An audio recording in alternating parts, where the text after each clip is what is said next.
আপনারা যারা কিবোর্ড টাইপিংয়ে দুর্বল অর্থাৎ আপনি না দেখে কিবোর্ড টাইপ করতে পারেন না, সো এই ভিডিওটা আপনার জন্য। আসলে দেখেন, আপনি যদি কিবোর্ডগুলো না দেখে টাইপ না করতে পারেন, তাহলে আপনার একটা কাজ করতে, একটা জিনিস লিখতে অনেক সময় লেগে যাবে। আপনি কতক্ষণে আপনি দেখে দেখে কিবোর্ডের দিকে তাকাবেন নাকি আপনি স্ক্রিনের দিকে তাকাবেন, এভাবে করতে গেলে অনেক সময় নষ্ট হয়ে যাবে। বাট আপনি যদি মূল যে মেথড, সেই মেথডটা যদি একবার শিখে যান, তাহলে আপনি খুব ইজিলি আপনি কিবোর্ড ইউজ করতে পারবেন। কিবোর্ড আপনি না দেখে বাটনগুলোকে প্রেস করতে পারবেন।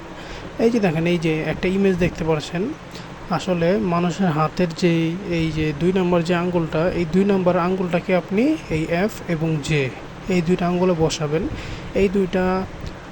এই দুইটা বাটনে দেখবেন ছোট ছোট করে একটু দাগ দেওয়া আছে, এই দাগের উপর শুধু বসাবেন। এই দাগগুলোকে আপনি না দেখে চিহ্নিত করতে পারবেন।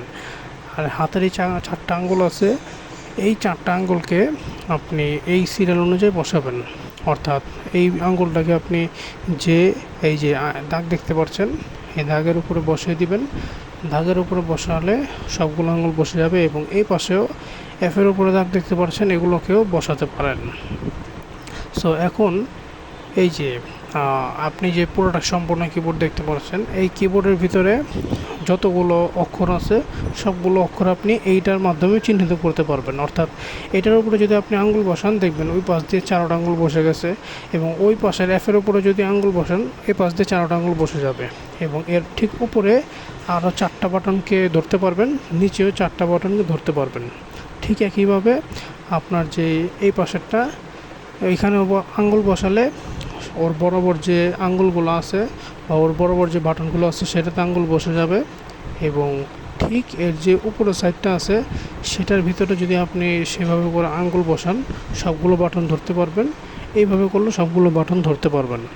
অর্থাৎ না দেখে যে টাইপিং করার বিষয়টা, সেটা হচ্ছে আপনি না দেখে তো কোনো অক্ষর চিনতে পারবেন না, কিন্তু এফ এবং জে এটা অবশ্যই চিনতে পারবেন, কারণ এগুলোর ভিতরে একটু উঁচা করে একটা দাগ দেওয়া আছে। সো এইভাবে করলে দেখবেন আপনি প্রতিটা আঙ্গুলে মাপ পেয়ে যাবেন। যেমন দেখেন, আমি কিন্তু প্রতিটা আঙ্গুলের মাধ্যমে তার সিরিয়াল অনুযায়ী প্রতিটা আঙ্গুলে 3টা করে বাটন পরে এই 3টা বাটন ধরতে পারছি। এটাকে আমি বুঝে নিচ্ছি যে কোনটার পরে কোনটা পড়বে। আর এইভাবে যখন আপনি পুরো ফর্মুলাটা আপনি শিখে যাবেন, তখন আপনার কাজ হচ্ছে শুধু প্র্যাকটিস করে যাওয়া। অর্থাৎ অনেকে দেখা যায় যখন প্রথম কম্পিউটারে বসেন, তাদের কাছে এত কষ্ট করে টাইপিং করতে ভালো লাগে না। তারা অবশ্যই চেষ্টা করে দেখে দেখে টাইপিং করতে। সো দেখে দেখে টাইপিং করলে যেটা হবে, আপনি প্রথমত তো আপনার কাছে ভালোই লাগবে, কিন্তু আপনি আজীবন আপনি দেখবেন না দেখে আর টাইপ করতে পারবেন না।